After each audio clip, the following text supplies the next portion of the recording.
मधुबनी बिहार का एक ऐसा जिला जो अपने मखाना उत्पादन एवं मिथिला चित्रकला के लिए पूरी दुनिया में विख्यात है। मिथिला चित्रकला को मधुबनी पेंटिंग्स के नाम से भी जाना जाता है। प्रारंभ में रंगोली के रूप में अपनाई गई ये कला आधुनिक परिवेश में अब कपड़ों, दीवारों और कागजों सहित अनेक जगहों पर अपने रंग बिखेर रही है। इसने अपनी अनोखी शैली और चटक रंग न्यासों के कारण मधुबनी को विश्व पटल पर एक नई पहचान और सम्मान देने का कार्य किया है। कहा जाता है कि इस कला का जन्म रामायण काल में हुआ, जब राजा जनक ने अपनी पुत्री सीता के विवाह को स्मृति स्वरूप संजो कर रखने के लिए राम सीता विवाह की एक पेंटिंग बनवाई, जो शैली आगे चलकर मिथिला चित्रकला के नाम से मशहूर हुई। अपनी इस गौरवशाली परंपरा एवं संस्कृति को जीवित रखने के लिए पुरानी पीढ़ियां जितनी तत्पर रहीं, उतनी ही आज की युवा पीढ़ी भी कृतसंकल्प है, जो बड़े ही गर्व और हर्ष की बात है। मधुबनी पेंटिंग्स में वैसे तो सदा फूलों, पत्तियों तथा अन्य स्रोतों से प्राप्त प्राकृतिक रंगों का ही इस्तेमाल किया जाता रहा है, लेकिन अब कुछ वस्तुओं पर इस कला को उकेरने के लिए आधुनिक रंगों का भी इस्तेमाल किया जाता है। इस कला की सबसे विशेष बात यह है कि इनमें अपने देवी देवता, पशु पक्षी, संस्कृति, परंपरा, संस्कार और पर्व त्योहारों को ही विषय में रखकर चित्रण किया जाता है। न विषय में कोई बदलाव है, न शैली में। इस कला ने अपनी मूल आत्मा को कभी खत्म नहीं होने दिया। यही कारण है कि मिथिला चित्रकला शैली में विभिन्न हस्तियों को भारत सरकार ने पद्मश्री जैसे सम्मान से नवाजा। जगदम्बा देवी, सीता देवी, गंगा देवी, महासुंदरी देवी, बउआ देवी, गोदावरी दत्त, दुलारी देवी और सुभद्रा देवी। देखा जाए तो मधुबनी पेंटिंग्स के अलावा किसी अन्य कला को इतना सम्मान शायद ही मिला हो। इस कला को आगे बढ़ाने के लिए यहां मिथिला चित्रकला संस्थान है।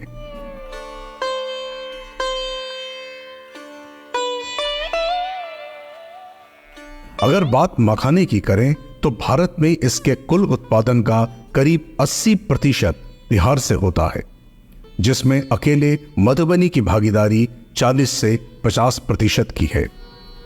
मधुबनी में छोटे बड़े ऐसे हजारों जलाशय हैं, जिसमें यहाँ के मेहनती और अनुभवी किसान उच्चतम क्वालिटी के मखाना का उत्पादन करते हैं, जिसका स्वाद पूरी दुनिया के लोग बड़े चाव से लेते हैं।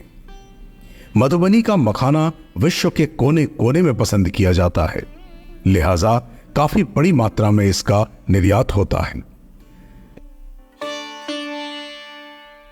राजधानी पटना से करीब 175 किलोमीटर की दूरी पर बसा मधुबनी वर्ष 1972 में दरभंगा से अलग होकर एक स्वतंत्र जिला बना। यहां सड़क, रेल और हवाई मार्ग से भी पहुंचा जा सकता है। नजदीकी हवाई अड्डा दरभंगा एयरपोर्ट है, जो फिलहाल दिल्ली, मुंबई, कोलकाता, बेंगलोर जैसे प्रमुख शहरों से सीधे तौर पर जुड़ा हुआ है। शानदार राष्ट्रीय राजमार्ग NH57 के दोनों तरफ बसे मधुबनी जिले की खूबसूरती हर व्यक्ति का ध्यान बरबस ही अपनी तरफ खींच लेती है। मधुबनी आने वालों के लिए शानदार सुख सुविधा वाले कई होटल यहां सहजता से उपलब्ध हैं। अपने स्वच्छ, सुंदर एवं सुसज्जित कमरों के अलावा बेहतरीन रेस्तरां, स्वादिष्ट एवं हाइजीनिक फूड क्वालिटी के साथ साथ अद्भुत, प्रशंसनीय और विनम्र सेवा इनकी पहचान है। नदियों, तालाबों और हरे भरे बाग बगीचों से आच्छादित मधुबनी की धरती बेहद ही समतल एवं उपजाऊ है। संपन्नता और समृद्धि यहाँ की मिट्टी में है, और भला हो भी क्यों ना। जिस मिथिलांचल की मिट्टी से जगत जननी मां सीता का जन्म हुआ हो, उसे समृद्ध तो होना ही है। हम सबके आराध्य भगवान श्री राम को मिथिला और मधुबनी वासी अपना दामाद या पाहुन मानते हैं, इसलिए उनके अंदर आतिथ्य भाव सहज ही पाया जाता है। मिथिला का आतिथ्य विश्व प्रसिद्ध है। 2 संसदीय और 11 विधानसभा क्षेत्र वाला मधुबनी क्षेत्रफल के हिसाब से काफी बड़ा है और यहाँ सभी धर्मों और जातियों के लोग बड़े ही प्रेम और सौहार्द से रहते हैं, जिसका श्रेय यहाँ के सहज, सरल और साहित्य प्रेमी निवासियों को जाता है। इस धरती ने एक से बढ़कर एक कवि, साहित्यकार और संत दिए। ये जिला महाकवि कालिदास, मैथिली कवि विद्यापति, पंडित भवनाथ मिश्र अयाची तथा वाचस्पति मिश्र जैसे विद्वानों की जन्मभूमि रही है।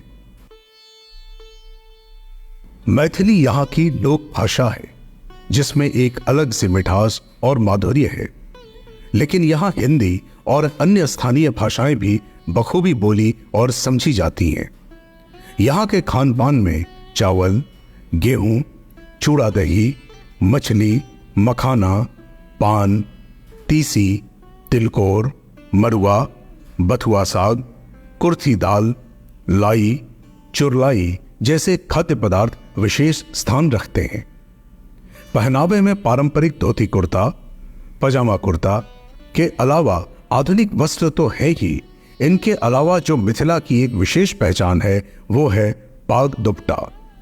यह वस्त्र किसी को विशेष रूप से सम्मान देने के क्रम में पहनाया या प्रदान किया जाता है। मधुबनी अपने विशेष पर्व, त्योहारों, लोक कलाओं और परंपराओं के लिए भी बखूबी जाना जाता है, जैसे कि चौरचन, भरतुतिया, मधुश्रावणी, जुड़ शीतल, तुसारी पूजन, बरसायत और सलेहश पूजा इत्यादि। जिनमें अगर थोड़ा विस्तार से बात करें तो चौरचन में घर के बड़े बुजुर्ग द्वारा समस्त परिवार सहित चंद्रमा की पूजा की जाती है। भरदुतिया व्रत बहनें अपने भाई के लिए करती हैं। मधुश्रावणी में विवाहित जोड़ों द्वारा फूलों तथा अन्य पूजन सामग्री से नाग देवता की पूजा की जाती है। जुड़ शीतल में घर के बड़े बुजुर्ग अपने से छोटों तथा पेड़ पौधों को जल से सिंचित करते हैं, उन्हें शीतलता प्रदान करते हैं। तुसारी पूजन में कुंवारी लड़कियों द्वारा शिव पार्वती की पूजा की जाती है। बरसायत में स्त्रियों द्वारा अपने पति की लंबी आयु के लिए वट सावित्री की पूजा की जाती है। लोक देवता सलेहश भगवान की पूजा एक समुदाय अथवा जाति विशेष द्वारा की जाती है। सामा चकेवा में अपने भाई की लंबी आयु के लिए बहनें व्रत करती हैं। इसमें कुछ पारंपरिक लोकगीत गाए जाते हैं और नृत्य किया जाता है।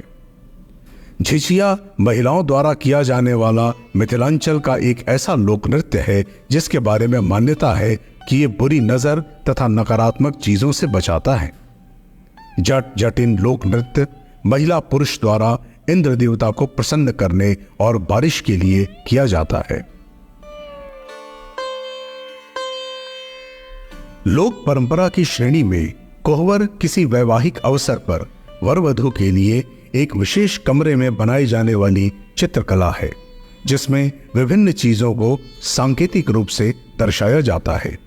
ये काफी शुभ माना जाता है।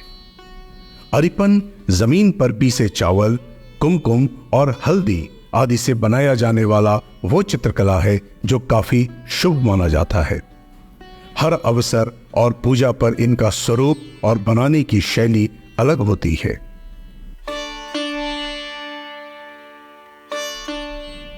अनेकानेक विशेषताओं को स्वयं में समेटे मधुबनी अपने ऐतिहासिक और पौराणिक धरोहरों के लिए विश्व प्रसिद्ध है। पर्यटन के हिसाब से देखें तो यहाँ अनेकों मंदिर, स्थल और स्मारक हैं जिनके भ्रमण और दर्शन मात्र से आपके अंदर एक अलग ही रोमांच और ऊर्जा का संचार होगा।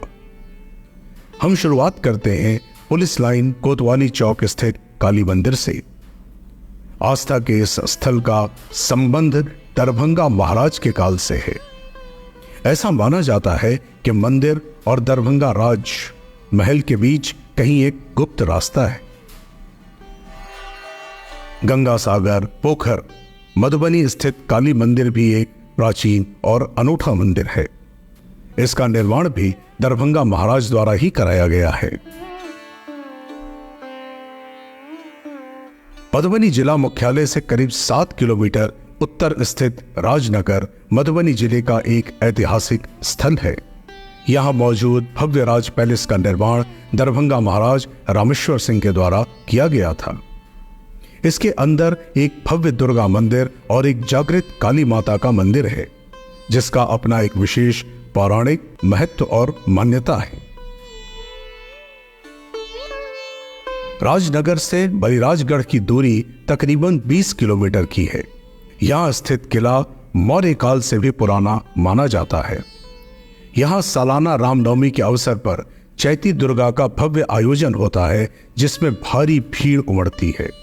इसकी खुदाई में मौर्यकालीन सिक्के, मृतभांड और कई वस्तुएं बरामद हुई हैं, लेकिन पूरी खुदाई न हो सकने के कारण इसमें इतिहास का बहुमूल्य खजाना और ऐतिहासिक धरोहर छुपी हुई है।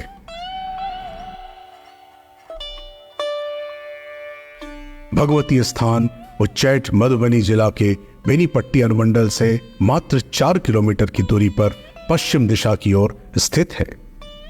यह स्थान मिथिला में एक प्रसिद्ध सिद्धपीठ के नाम से जाना जाता है।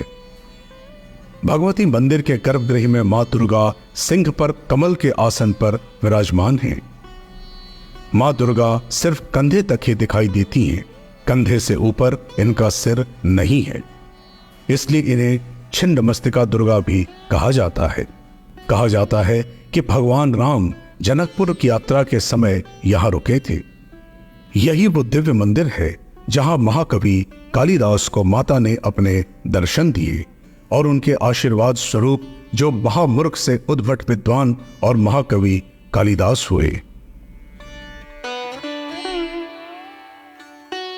भवानीपुर पंडौल स्थित उगना महादेव मंदिर के बारे में कथा प्रचलित है कि महाकवि विद्यापति जी के यहाँ स्वयं भगवान शिव उगना के रूप में चाकरी किया करते थे।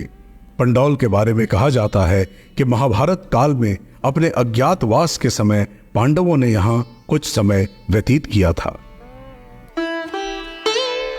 बिस्फी स्थित विद्यापति स्थान महाकवि विद्यापति का जन्म स्थल माना जाता है। बिस्फी में ही भैरवा स्थान कब्रिस्तान के बीच स्थित महादेव का वह मंदिर है जहां स्थापित शिवलिंग के बारे में कहा जाता है कि यह कब्र खोदते हुए मिला था। बासोपट्टी स्थित कलना महादेव का संबंध त्रेता युग से और इसका निर्माण राजा जनक जी द्वारा किया गया बताया जाता है।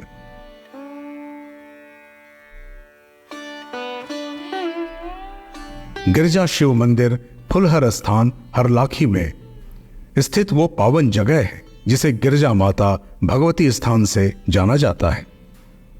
ऐसी मान्यता है कि यही भगवान राम और माता सीता पुष्प चुनते हुए एक दूसरे से प्रथम बार मिले थे। इस स्थान का जिक्र कई पौराणिक ग्रंथों में भी मिलता है।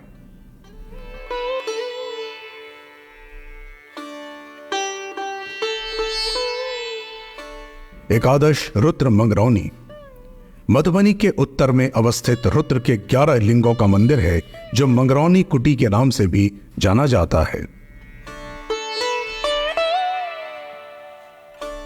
डोकहर राज राजेश्वरी मंदिर मधुबनी से 12 किलोमीटर उत्तर बहरवन बेलाही गांव में माता राज राजेश्वरी का मंदिर है। रहिका स्थित कपिलेश्वर स्थान का निर्माण लोक मान्यता के अनुसार कपिल ऋषि ने कराया था, जिसका बाद में जीर्णोद्धार और मंदिर के सामने तालाब का निर्माण दरभंगा महाराज द्वारा कराया गया। इस स्थान का सावन के दिनों में काफी महत्व रहता है। महाशिवरात्रि में यहाँ मेला भी लगता है। बाबा मुक्तेश्वर नाथ स्थान भगवान शिव को समर्पित श्री श्री 108 बाबा मुक्तेश्वर नाथ शिव मंदिर एक हिंदू धर्मस्थल है जो बिहार राज्य के मधुबनी जिला अंतर्गत अंधरा ठाड़ी प्रखंड के देवहार ग्राम में स्थित है। झंझारपुर परसाधाम स्थित सूर्य मंदिर केवल बिहार नहीं बल्कि पूरे देश में विख्यात है। मान्यता है कि यहाँ दर्शन और पूजन से कुष्ठ रोग का निवारण होता है। साथ ही ये माना जाता है कि यहाँ स्थापित भगवान सूर्य की मूर्ति शिवरात्रि के दिन खेतों में मिली थी, जिसे फिर बड़ी ही श्रद्धा और आस्था के साथ स्थापित करते हुए इस मंदिर का निर्माण कराया गया।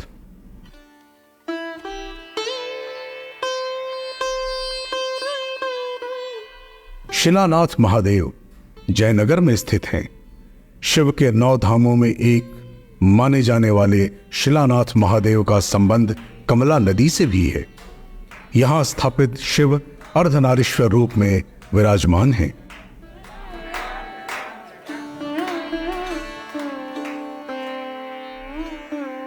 कलवाही में विद्यमान मनसा देवी मंदिर पिछले 3 दशकों से गोवर्धन मठ, पूरी पीठ के शंकराचार्य पद पर आसीन स्वामी निश्चलानंद सरस्वती के जन्मस्थली पर है। झंझारपुर अंधराठाड़ी स्थित वाचस्पति स्मारक और स्थल महान संत, लेखक और टीकाकार वाचस्पति जी के बारे में जानने के लिए सबसे सर्वोत्तम स्थान है। अररिया संग्राम झंझारपुर में राष्ट्रीय राजमार्ग पर ही स्थित मिथिला हाट एक ऐसा स्थल है जहां मिथिला लोक संस्कृति और कला से जुड़ी अधिकतम चीजें आपको प्राप्त हो सकती हैं।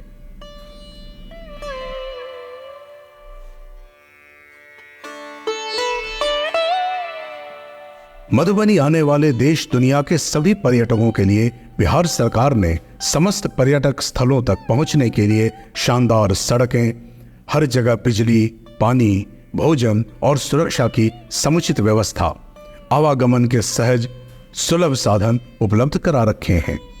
यहाँ के निवासियों के साथ साथ जिले में आने वाले सभी आगंतुकों की सुविधा और उनकी सुरक्षा को लेकर स्थानीय जिला प्रशासन भी सदा तत्पर और मुस्तैद रहता है।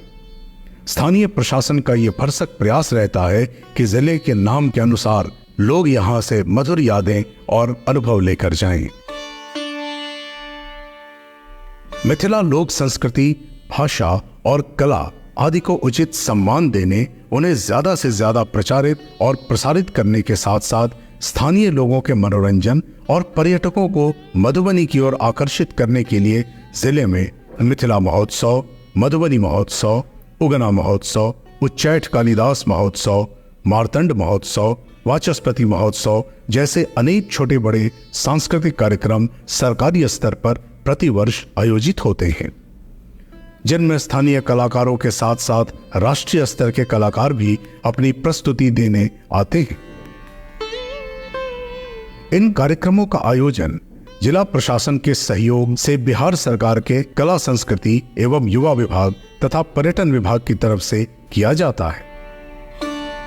इन अद्भुत आयोजनों में शिरकत करने आए गैर मैथिली कलाकारों को मिथिला में जितना आदर, सम्मान और अपनापन मिलता है, वो पूरे देश दुनिया में मिथिला और मधुबनी का मान बढ़ाता है। ये हम सब के लिए गौरव की बात है। यहाँ के लोगों की वाणी में मधु यानी शहद है।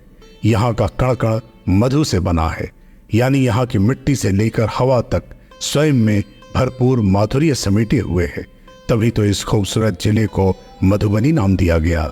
तो फिर सोचना क्या, मधुबनी आने की योजना बनाएं। हम आपके स्वागत के लिए तैयार हैं।